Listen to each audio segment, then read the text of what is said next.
Kita bahas lebih lanjut tentang saksi meringankan yang dihadirkan kedua terdakwa dalam persidangan bersama ahli hukum pidana Universitas Brawijaya, Aan Widiarto dan kuasa hukum keluarga Yosua Yonatan Baskoro. Selamat petang Bapak-Bapak.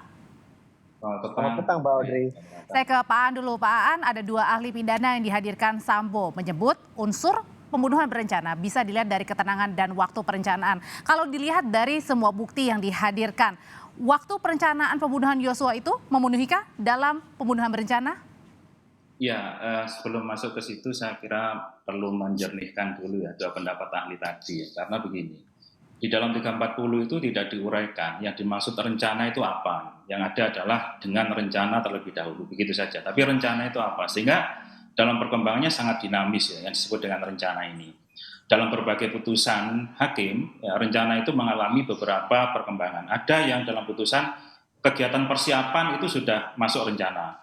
Kemudian pemutusan kehendak dengan tenang, ini juga termasuk. Adanya jarak waktu tertentu, ini juga termasuk. Dan bahkan yang terakhir, itu ditambah dengan pelaksanaan rencana dengan tenang.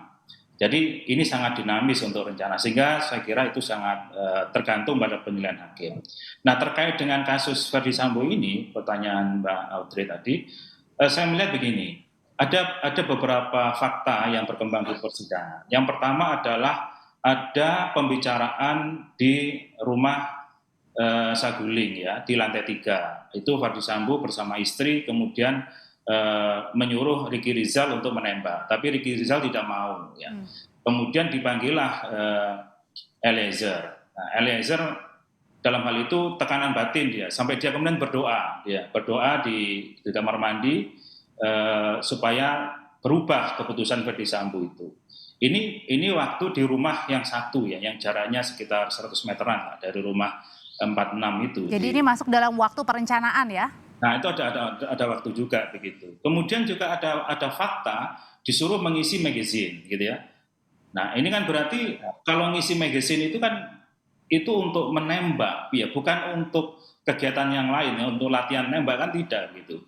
Kemudian yang juga agak janggal itu adalah pistolnya Yosua itu sudah disita mulai dari Magelang ya. Tapi tiba-tiba di rumah 46 di Duren 3 ini muncul lagi dan dibuat skenario untuk menembak. Nah, ini kan ada perpindahan. Artinya ini adalah memang memasuki semuanya unsur pembunuhan berencana ya di situ ya, Pak? Seperti itu, ya. Oke, saya ke Mas Yonatan. Mas Yonatan, perencanaan ini sudah ada dari Magelang, sudah terlihat eksekusinya di Jakarta. Tanggapannya ada dua ahli pidana yang selalu dihadirkan Sambo. Yang pertama, saya selalu menghargai setiap pendapat hukum yang dikeluarkan oleh ahli ya, karena tujuan dihadirkan ahli di dalam persidangan adalah membuat terang suatu peristiwa pidana. Dan tadi apa yang disampaikan oleh Pak Aan, saya sangat setuju sekali. Banyak kejanggalan dan sebetulnya banyak fakta yang sudah terkuak di persidangan, bahwasannya unsur pembunuhan berencana yang dilakukan oleh FS dan PC dan seluruh terdakwa yang lainnya itu sudah hampir tidak mungkin untuk dihindari, karena menurut saya semua unsurnya itu sudah terpenuhi. Yang pertama, diperkuat sendiri dengan statement FS yang bahwasannya ada peristiwa di Magelang. Artinya kalau sudah ada peristiwa terlebih dahulu, kemudian dilakukan eksekusi, artinya itu memang sudah seperti balas dendam begitu kan. Itu yang pertama. Kemudian yang kedua, adanya waktu cukup bagi pelaku untuk memikirkan operasi hingga cara pembunuhannya seperti apa, yang tadi disampaikan oleh Pak Aan. Ada rapat kecil dulu, pembagian tugasnya seperti apa, siapa yang menembak, di mana ditembak ya, bagaimana menutupinya. Nah, itu saya rasa udah cukup sempurna unsur pembunuhannya. Dan artinya ini juga kemudian dilihat juga, dengan dua harus, gimana Mas Yo? Ya, dan ditambah juga diisi magazine dulu, kemudian diberikan senjata, begitu. Tujuannya untuk apa, kan begitu. Kemudian kalau misalkan melibatkan banyak orang juga, ya artinya ini udah memang suatu rangkaian peristiwa yang memang sempurna pembunuhan berencana. Dan yang dianggap Mas Yonatan ini adalah dengan dua ahli pidana yang dihadirkan, ini tidak meringankan Ferdy Sambo ya, karena kan tadi semuanya memenuhi unsur ya, terkait dengan waktu juga ya, perencanaan.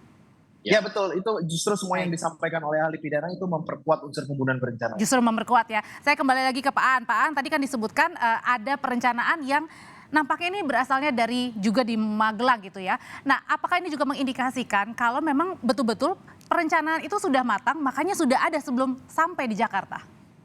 Ya, benar sekali ya, dan hakim sudah curiga ini ya dengan hakim bertanya kepada PC waktu itu bahwasanya apakah Kuat disuruh ke Jakarta begitu. Nah, jawabannya PC tidak disuruh. Tapi kenapa kok Kuat yang nyetir gitu? Tidak mungkin tidak disuruh kemudian nyetir gitu. Berarti kan ada orang Magelang, ya bukan orang Magelang, maksudnya orang dari Magelang. Kuat kan posisinya di Magelang kan. Nah, Ricky Rizal juga posisi di Magelang tugasnya menjaga anaknya. Nah, ini dibawa ke Jakarta. Nah, ini ada apa? Ini pertanyaan besar. Oke. Orang-orang yang dari sana dibawa ke Jakarta. Itu Ini kan, itu yang diartikan adalah perencanaan untuk termasuk orang-orangnya ya? ya orang-orangnya juga dibawa juga. Oke, selain dengan orang-orangnya, kemudian juga ada perencanaan waktunya sendiri. Terus kalau dibilang katanya memenuhi unsur ketenangan, tenangnya gimana Pak Aan? Ya tenang dalam melaksanakan itu kan tidak spontan kalau sama maknanya. Memaknanya bukan spontan, bukan sesuatu yang tiba-tiba tersulut emosi kemudian langsung menembak, itu tidak.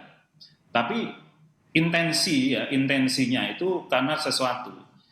Seharusnya yang menembak itu kan Sambo sebagai suami ya. Kalau memang yang awalnya disampaikan Sambo adalah pelecehan seksual, pemerkosaan, yang tersinggung bukan Eliezer, yang seharusnya emosi itu bukan Eliezer. Eliezer kan bawahannya dan sudah jelas gitu, dan itu jelas diperintahkan. Okay. Ya, sehingga dalam konteks ini yang tenang itu adalah menyuruh orang lain melakukan sesuatu sampai menunggui juga di situ, dan dua-duanya juga menunggui di situ, baik Sambo maupun PC kan menunggu juga di rumah itu, serta yang sangat tenang. Tapi Pak Aan, yang dilihatnya juga kan ini memainkan unsur pemilihan kata ya yang dikuatkan. Eliezer bilang woi tebak, Sambo bilang hajar cat. Ini kalau kayak gini melihatnya? Ya enggak apa-apa, itu kan alibi masing-masing. Tapi kan hakim tidak hanya melihat dari satu fakta itu kan ya. Sekarang begini, orang disuruh ngisi magazine, disuruh bawa senjatanya gitu. Kalau hajar itu nggak pakai pistol. Ya, apakah mau pakai gagang pistol ngajar kan nggak mungkin. Kalau polisi nggak ngajar itu pakai pukulan, pakai bela diri seperti biasa itu dihajar. Gitu. Tapi kalau sudah mengisi magazine kemudian bawa pistol, seandainya kata mengajar pun itu tujuan membunuh. Tapi itu pun tidak bisa membelokkan kalau memang kata-katanya jelas dibunuh. Makanya kok Ricky Rizal itu tidak mau. Ini fakta yang harus dipertimbangkan hakim. Ricky Rizal menolak itu bukan karena menghajar. Gitu. Oke, silakan Mas Yo. Saya kira Ricky Rizal mau. Oke, silakan Mas Yo. Ya, saya sependapat dengan apa yang disampaikan oleh Pak Aan, ditambah lagi bagaimana tidak. Justru ini saya melihatnya akan sedikit menguntungkan Richard, karena pada saat kejadian Sambo itu masih menggunakan baju dinas begitu, dan ada diduga ada senjata ya. Dan kalau tadi saya boleh menambahkan, kalau berdasarkan keterangan dari Richard bahwasannya Verdi Sambo ini juga ikut menembak.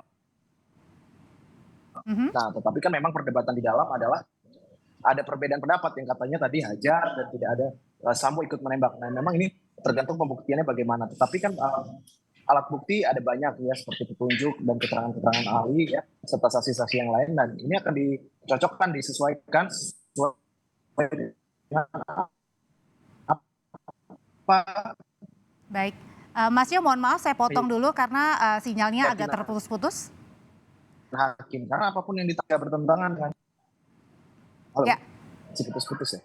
Baik, sinyalnya agak terputus-putus, nanti saya akan ke Mas Yonatan lagi, saya ke Pak Aan lagi. Pak Aan, tadi di dalam sidang ahli ini juga yang patut untuk disimak adalah menyatakan kalau untuk keterangan dari JC ini sama dengan terdakwa lainnya.